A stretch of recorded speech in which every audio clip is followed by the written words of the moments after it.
esse tamanho enorme que ela está, fazendo aí já 80 anos, né? Parabéns a vocês, que continuem nesse trabalho de divulgação da doutrina, trabalho muito importante, né? Para a comunidade, para a humanidade.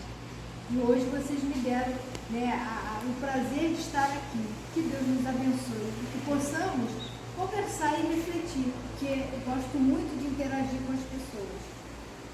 O tema de hoje é sobre o Evangelho segundo o Espiritismo, capítulo 28. É o último capítulo do Evangelho. E nesse último capítulo, Allan Kardec, ele traz uma coletânea de preces, certo? E aí, para a gente iniciar a nossa conversa, pergunto a vocês, qual é o objetivo da prece? Podem ficar à vontade, todos nós somos estudantes, pode falar. Louvar, pedir e agradecer. Sim, essas três palavrinhas, né? Louvar, pedir e agradecer.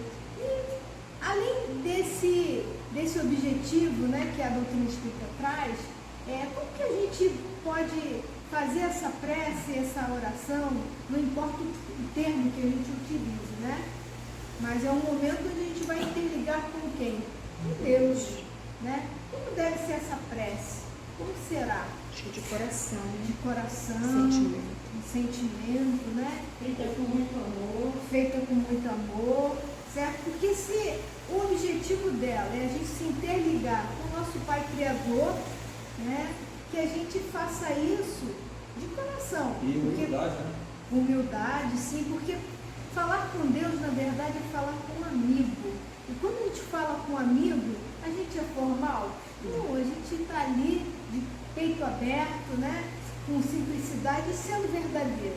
E é dessa maneira que Deus deseja que os seus filhos se elevem para Ele, né? E abordem dessa maneira.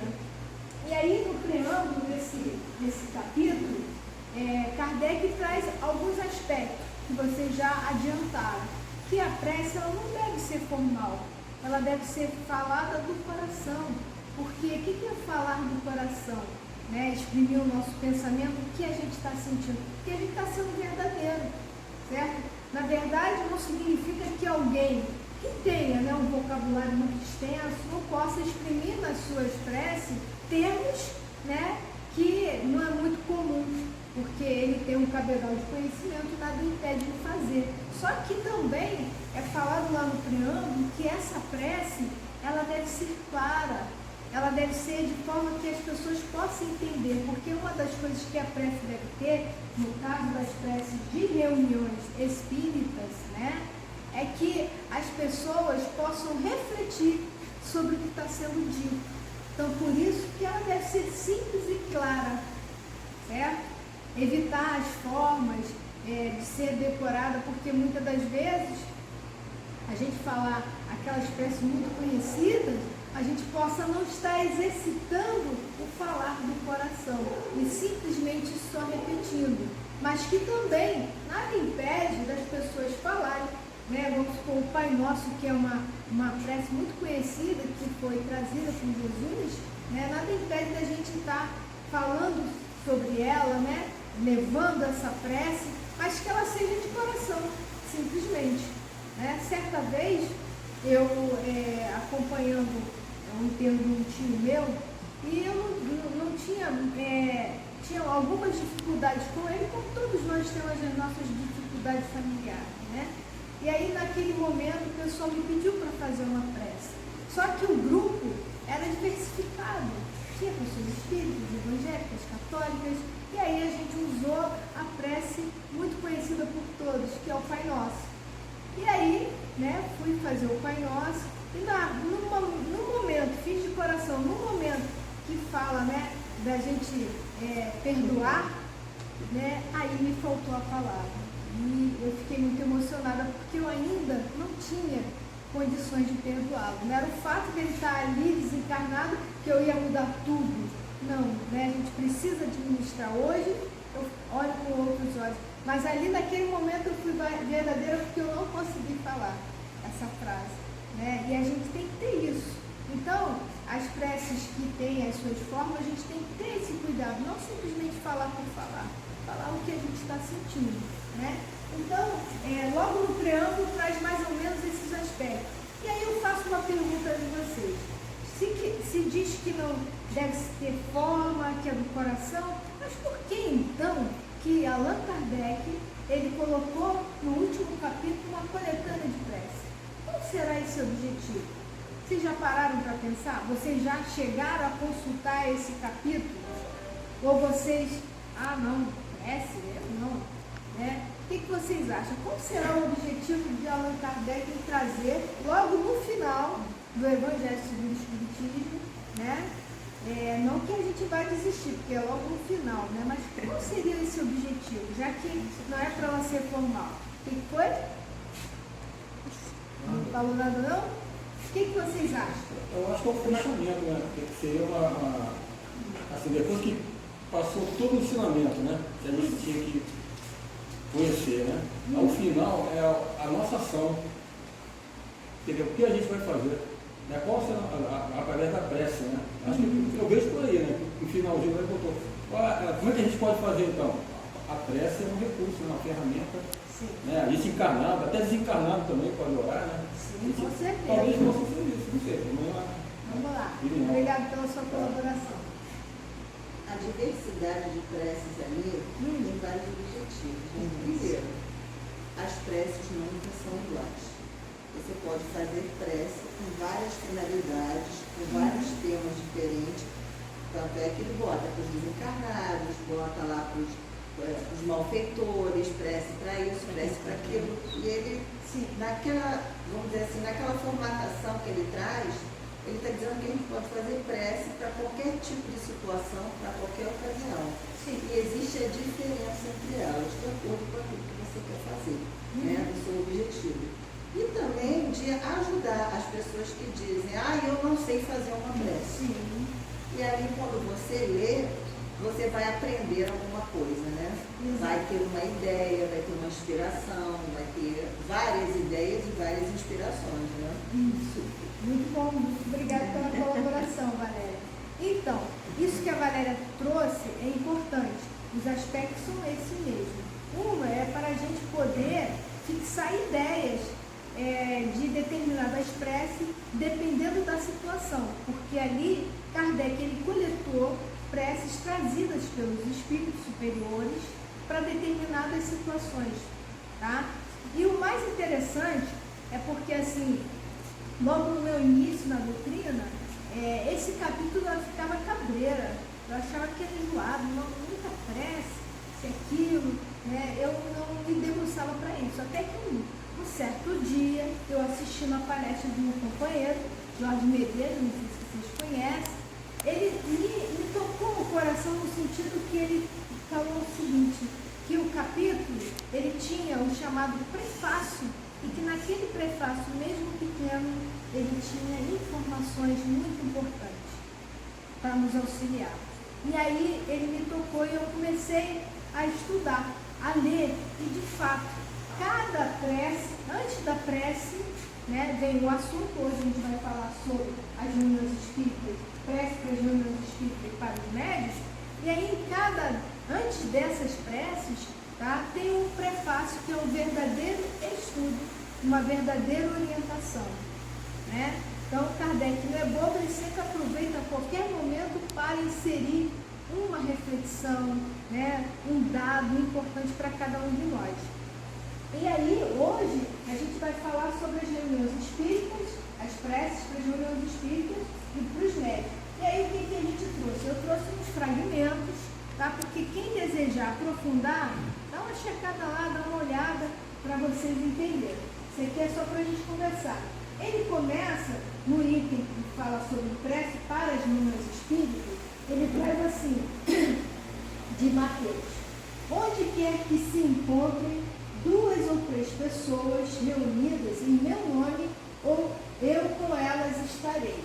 Então, que essa frase está entrando logo de início, que Kardec está aproveitando. Ele quer trazer ali no prefácio o seguinte, que está reunido em nome de Jesus, de Deus, né? Ele coloca 1 ou 2 pessoas, mas pode ter até muito mais que vai depender do quê? Da gente estar reunido, tá? Com o mesmo sentimento, com o mesmo objetivo, tá? Porque se nós estivermos aqui hoje, viemos aqui, estamos de corpo físico, mas na mente a gente está lá fora, a gente não está tendo uma reunião homogênea, tá? E uma reunião, para ela ser homogênea, né, nós temos que estar ali com os mesmos ideais, com os mesmos objetivos.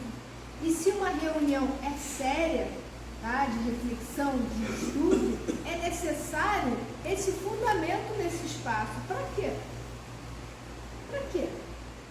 Para que a gente precisa estar, né, em comunhões de ideias e de pensamentos? Para quê? Para ver uma harmonia, né? Para ver uma harmonia, uma sintonia entre nós e principalmente entre quem? Jesus, Deus, a equipe espiritual. Porque lá no livro dos Espíritos fala-se que, né, nós no nosso dia a dia nós somos influenciados por espíritos. E essa influência, ela depende de quê? Da simpatia de sentimentos. Então, se a gente deseja que uma reunião espírita, tá, ela seja séria, ela tenha um objetivo sério para esclarecer as pessoas, para ajudar, tá? Se a gente não entrar em comunhão de pensamentos, e no momento da prece inicial, que não é uma forma como alguns dizem assim, desculpa, dizem que o espiritismo não tem rito, não tem forma, e a prece não é? Depende. Se a prece, como Kardec trouxe pra gente, ela é de coração, eu vou deixar você falar, é de coração, cada um vai fazer primeiro do seu jeito, porque é o que está batendo no coração. E se for sincera, ela foge desse termo de rito e de forma. O companheiro me trouxe aqui a prece dele. O que vai finalizar vai trazer um outro aspecto, né? Então, descaracteriza essa questão de forma, tá?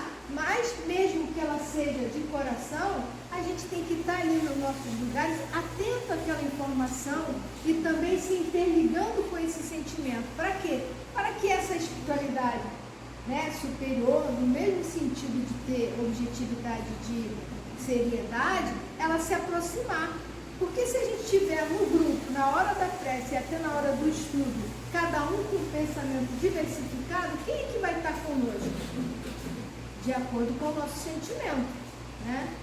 A equipe que a gente acha que está aqui em Jesus, não vão estar. Talvez eles vão estar à distância, observando, né? Deixando que o nosso livre-arbítrio siga o seu rumo. Rapaz, ele levantou a mão, por favor. Boa noite. Boa noite. Não, que sempre temos um caso, que quando a gente faz a prece, nós também entramos em ligação com o plano espiritual e até os espíritos reunindo. Sim. Me lembrou um caso, quando ela era jovem, num evento espírita com a Néia, nós fizemos a prece juntos, né? E um médico lá manifestou que o Espírito falou através dele, que estava muito longe dali, escutou nossas vozes e foi seguindo. Sim. Chegou até ali naquele encontro. E a prece também serve para atrair esses espíritos, sabe? Exatamente. É a questão da simpatia e da afinidade. Então, de acordo com nossos pensamentos, vão estar ali grupos, espíritos, de acordo com o nosso pensamento.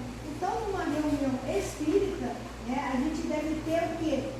Dentro da assembleia, a gente tem que ter o quê? Esse intento de ideias de comunhão. Ele falou, estarem reunidas em nome de Jesus, 2 ou 3 ou mais pessoas, não quer dizer que basta se estejam materialmente. A gente tem que estar em pensamento, em coração, né? E aí alguns falam assim, né?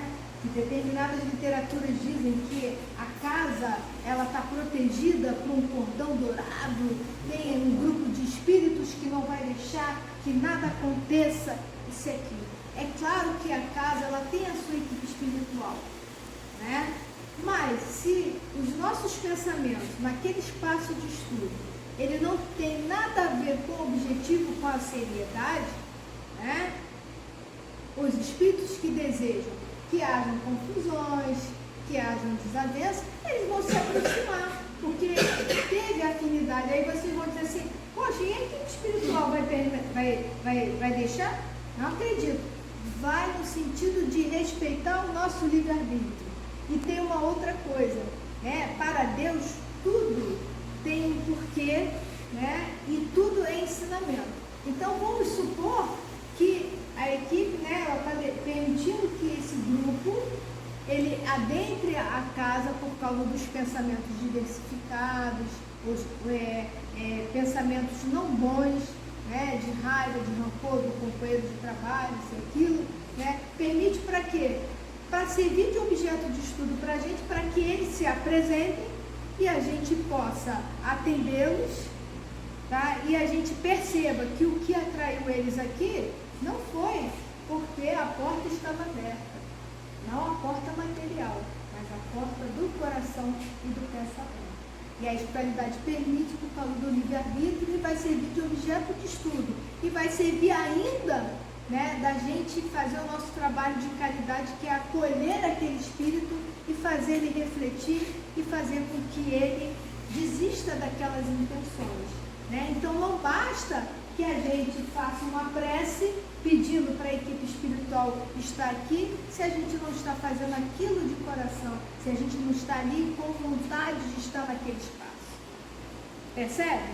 Porque a intenção é a mesma coisa numa reunião mediúnica. Por que as reuniões mediúnicas, hoje em dia, elas não são abertas ao público? E na época de Kardec também não era, só aberta a convidados, para que tivesse essa homogeneidade de quê?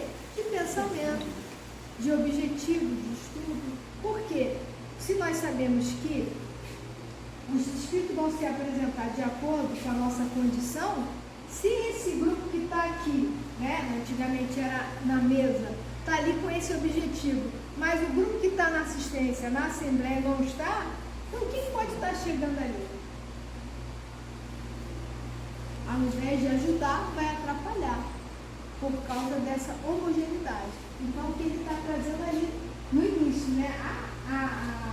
Que está, né, reunido em nome de Jesus, que pode ser 2 ou 3 pessoas, pode ser até mais, pode ser uma assembleia enorme, mas se ela está com o mesmo objetivo, ela vai conseguir esse envolvimento da espiritualidade do bem. Mas também, se 2 pessoas estiverem juntas e estiverem ali com o pensamento diverso, não serão essa espiritualidade do bem que estará com eles. Percebem? Ok? E aí ele continua, né? Dizendo as palavras acima prescritas, que Jesus revelar o efeito da união e de fraternidade. Não há entre elas comunhão de pensamento, sobretudo se ali não estão sob o influxo de um sentimento mútuo de benevolência. Então, veja só, nos grupos pequenos, nas casas espíritas, é muito mais fácil a gente administrar qualquer desavença que haja, né? Então, às vezes, a gente está ali numa reunião de trabalho, de trabalhadores, e a gente sabe que há uma dificuldade, né? E aí a pessoa chega até com não muita vontade de estar naquele espaço, mas os dirigentes, as pessoas responsáveis, né, pelo trabalho, percebe a situação da pessoa, envolve ela com aquela prece, envolve o trabalho, e aí começa a pessoa a desanuviar certos sentimentos.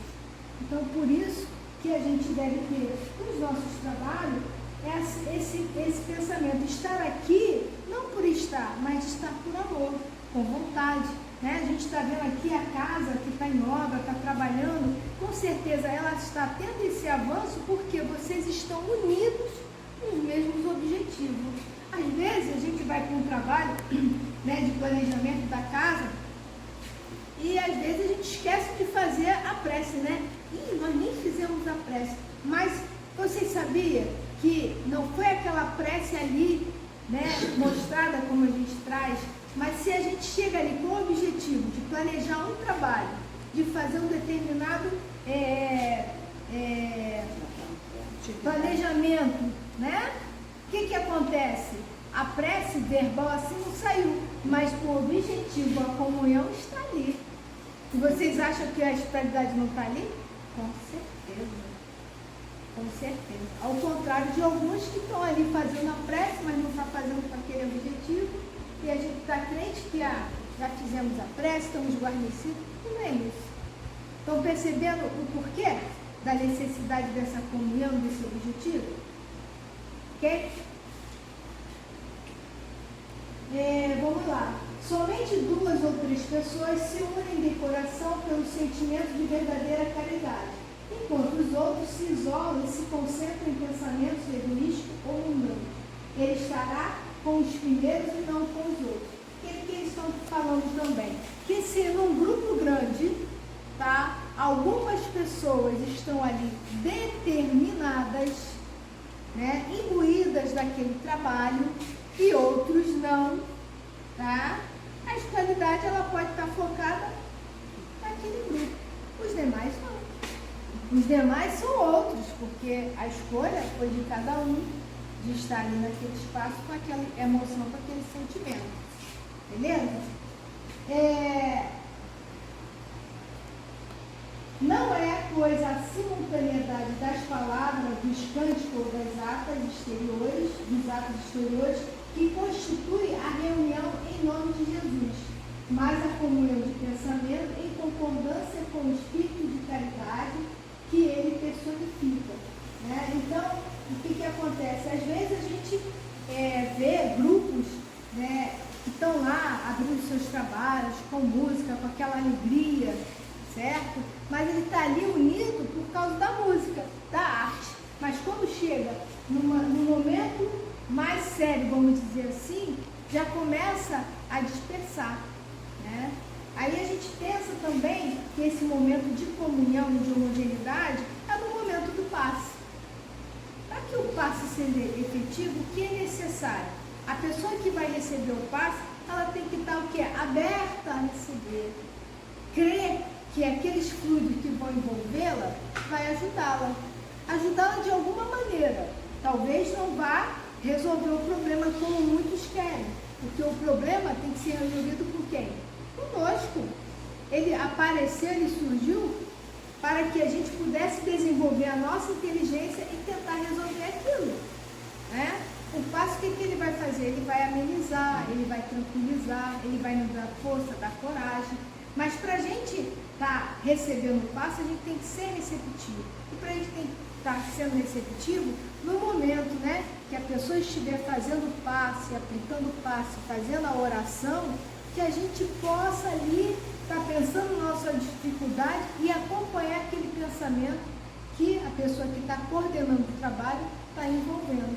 Porque se a pessoa estiver fazendo a prece, envolvendo todo mundo, e a pessoa que está ali sentada está pensando em outra coisa lá fora, ela não está recebendo passe. Então, em todos esses momentos, há essa intenção de comunhão, de homogeneidade. Então, a prece nas reuniões espíritas, ela deve ter esse cunho, esse objetivo. E quem está, né, na assistência, quem está na assembleia, ela deve estar ali também com esse sentimento. Não só ir na casa, tipo assim, tomara que o palestrante fale logo para chegar a hora do passe, para chegar a hora da água magnetizada. Né? Porque, na verdade, esse conjunto, né, de ações na reunião pública, elas estão interligadas. Neste momento que a gente está aqui conversando, explanando, vocês pensam que a espiritualidade não está atuando? Ela sabe o que cada um está precisando. Ela já está atuando. E se a pessoa que chegou aqui já está se sentindo bem, o passe magnético já aconteceu sem ela perceber. Né? E na hora do passe, realmente, né, vamos dizer assim, vai fazer um fechamento. Olha só a importância da gente estar nos lugares desta maneira. Ok? Então, na parte das preces para os médicos, a gente já falou da reunião espírita, né? Na parte para os médicos, Kardec ele inicia o item 8 da seguinte forma: nos últimos tempos, diz o Senhor, difundirei do meu espírito sobre toda a carne. Vossos filhos e filhas profetizarão. Vossos jovens terão visões e vossos velhos sonhos. nesses dias difundirei do meu espírito sobre os servidores e os servidores e eles profetizarão. Atos, né? Essa informação está em Atos, e ali no item 9 do prefácio, ele traz uma explicação o porquê que Kardec traz essa frase, né? O que ele está querendo trazer? Ele está falando acerca do quê? Da mediunidade. Ele está falando acerca de que todas as pessoas, né, elas são médios e dependendo da faixa etária, ela vai estar eclodindo, certo? Ela pode eclodir na infância, já trazer toda essa característica, né, esse fenômeno da mediunidade e continuar, porque a criança inicialmente, ela ainda está com essa conexão com o plano dos espíritos, então ela tem essa facilidade de perceber espírito. Muitas das vezes fala que é o amiguinho invisível, né?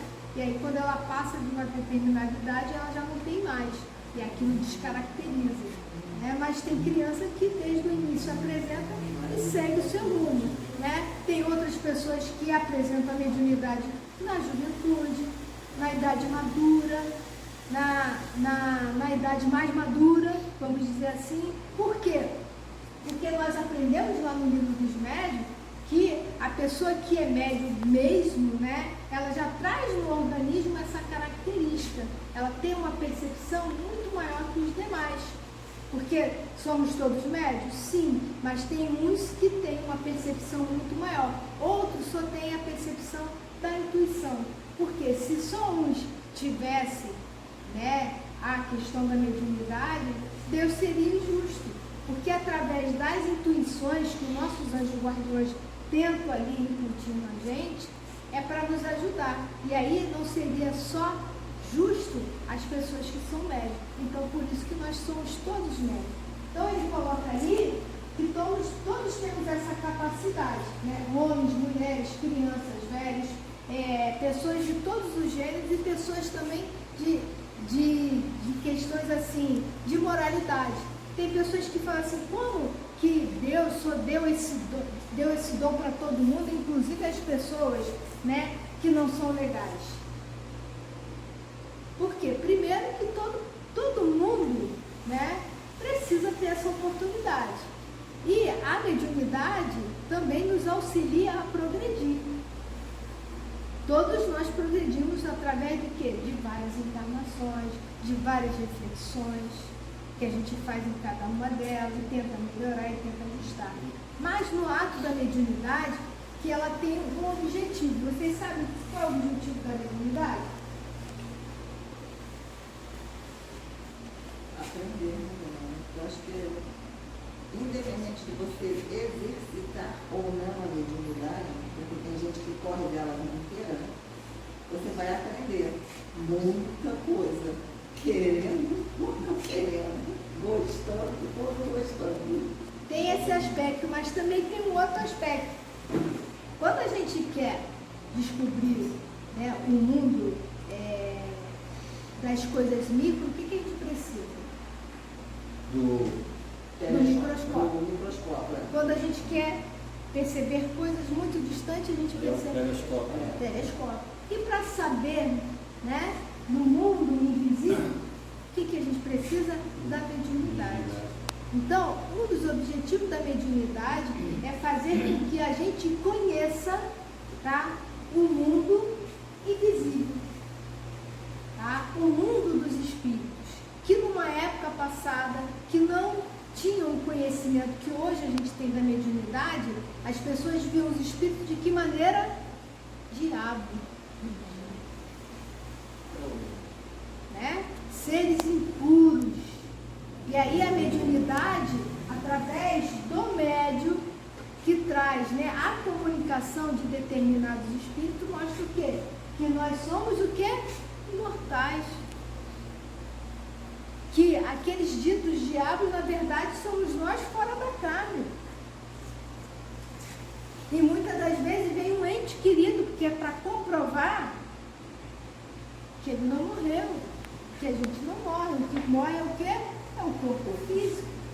E a mediunidade, ela criou essa ponte para a gente. Através dela, fez muita gente ter um outro olhar para essa situação. É bem verdade que no século XXI ainda tem gente que pensa que falar com o espírito é falar com o diabo, né? Mas cada um no seu tempo de compreensão. E aí ele diz que os médiuns, a mediunidade, ela veio o quê? Para a gente conhecer o mundo invisível, né? E quem são esses intérpretes? São os médiuns. E o objetivo dos médiuns é trazer essas mensagens, é trazer a fala de muitos espíritos que estão em aflições, que estão em dificuldade. Para quê? Para que nós que atuamos, né, em grupos de trabalho, de acolhimento a esses espíritos, a gente poder esclarecer. Aí vocês vão dizer assim, mas os espíritos superiores não poderiam fazer esse trabalho com eles? Poderiam, só que esses companheiros são como a gente, espíritos de terceira ordem, que ainda estão muito apegados às questões do quê? Da matéria, que nem conseguem perceber esses espíritos elevados. E aí, Deus, com toda a sua sabedoria, o que ele fez? Vamos pegar o pessoal do mesmo nível para conversar, para perceber, para refletir. Então, para Deus, tudo tem a sua utilidade. E aí ele tem, né, o médium, que ele é um intérprete intermediário, para ele trazer essas informações, para ajudar esse intercâmbio. Não só de quem está no mundo dos espíritos, mas também quem está no mundo físico. Tem pessoas, né, que ainda não sabem lidar com a desencarnação de um ente querido, do afastamento desse ente querido, e aí, de repente, vem uma mensagem escrita ou falada que traz informação desse ente e a pessoa consegue, através dessa carta, se conformar. Outros ainda não, mas muitos sim. Não teve aquele filme do Chico que era Cartas das Mães, né? Quantas mães sofridas que receberam as mensagens dos seus filhos queridos e conseguiram perceber que eles não estavam mortos, mas viviam. E isso confortou. Isso através de quem? Da mediunidade. Né? E aí ele diz o seguinte, na parte das preces para os médicos, eles falam que o seguinte, que esse dom que Deus nos dá, tá? A gente deve exercer para o bem, tá? E a gente não ser vaidoso, orgulhoso sobre isso, porque esse dom que foi nos dado, né, a gente coloca como dom, mas, né, o termo certo é a faculdade mediúnica, que ela é orgânica, ela pode ser suspensa, não a faculdade, mas o exercício dela.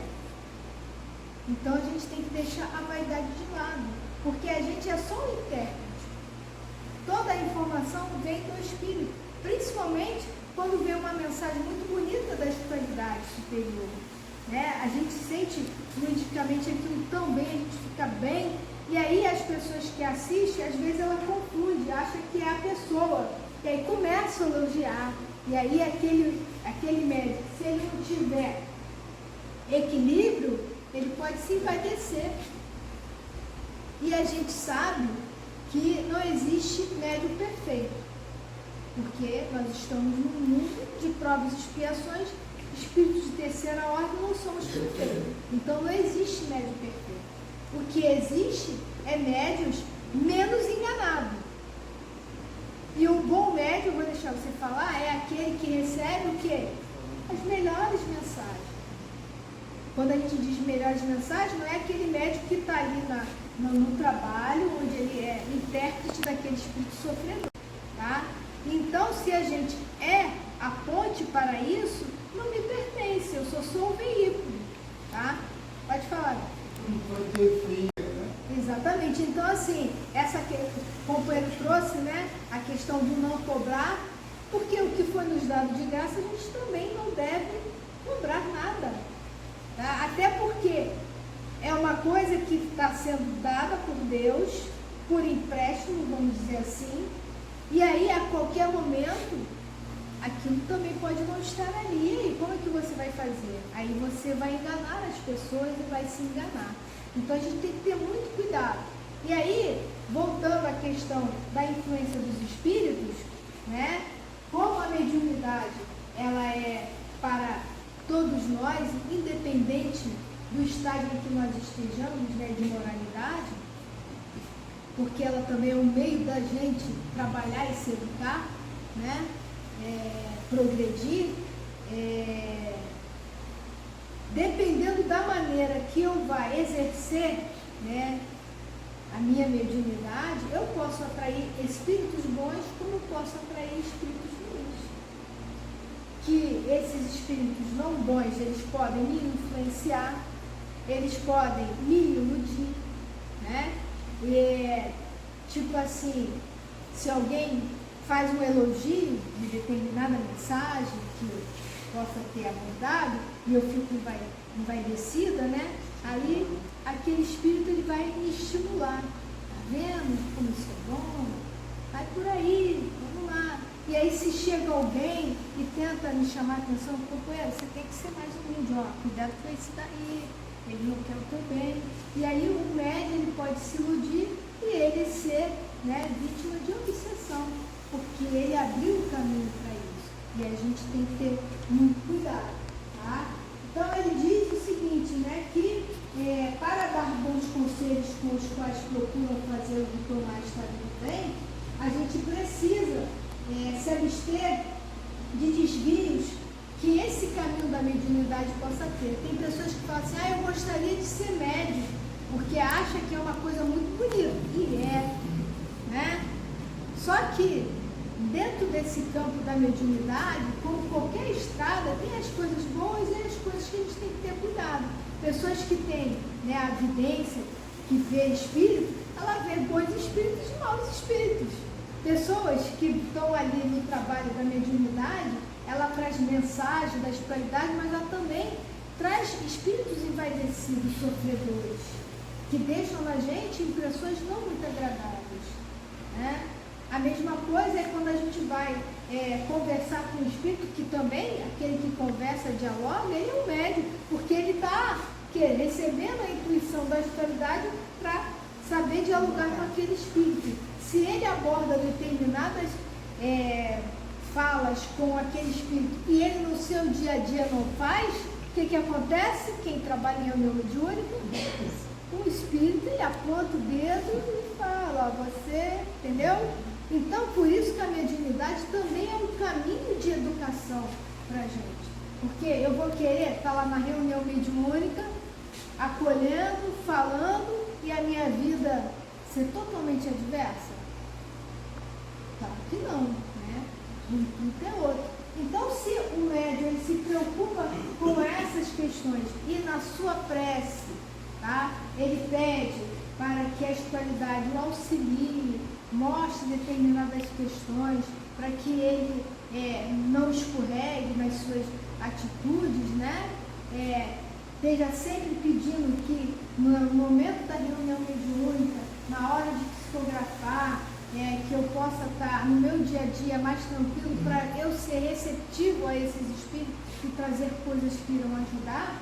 Se eu não fizer isso, se no meu dia a dia, hoje é dia de reunião, tá? E eu briguei em casa, briguei no trabalho, fui violento no trânsito, como é que vai estar a minha vibração para ir para essa reunião?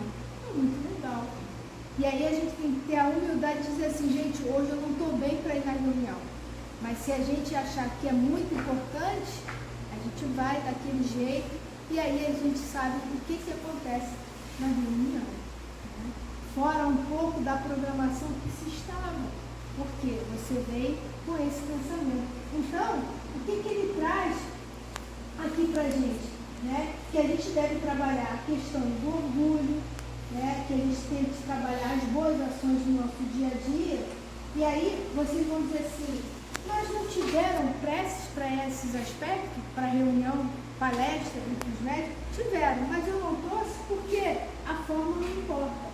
A única coisa que as preces estão falando é que numa prece de início a gente deve pedir companheiro falou, né, que o objetivo da prece é pedir, louvar e agradecer.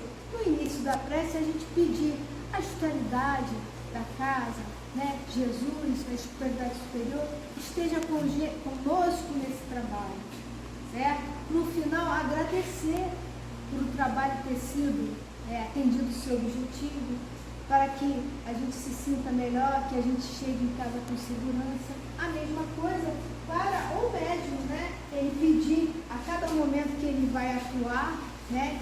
Que a equipe espiritual esteja com ele, que o seu anjo guardião esteja com ele, que o intui no momento que ele estiver equivocado, tá? Eu costumo, né, fazer algumas visitas a casas de pessoas que estão adoentadas, para a gente dar uma palavra amiga, para a gente até oferecer o passe. E também no momento do passe da casa, né, eu nunca saio sem pedir o auxílio do meu anjo guardião, que ele esteja comigo, que ele me ajude. E que no momento do passe, né, que a espiritualidade me use só como instrumento, que eu não atrapalhe em nada. Porque, na verdade, são eles que estão atuando e nós somos só instrumento. Então, se nas nossas preces a gente tiver esse sentimento, essa clareza, né, com certeza nós estaremos bem amparados. Agora, para vocês, se quiserem ver quais são as preces, né, que ele oferece, que ele dá como exemplo, vocês podem estudar em casa. Hoje não é o objetivo de trazer a prece, mas sim, né, o objetivo dos prefácios, porque na verdade essa coletânea de prece, a parte principal é o prefácio, que é um verdadeiro estudo e esclarecimento, tá bom? E aí, chegou minha hora, espero que eu tenha atingido o objetivo e agradecer a vocês pela oportunidade, a paciência de me ouvirem, né? E também de me fazer refletir sobre o que vocês trouxeram.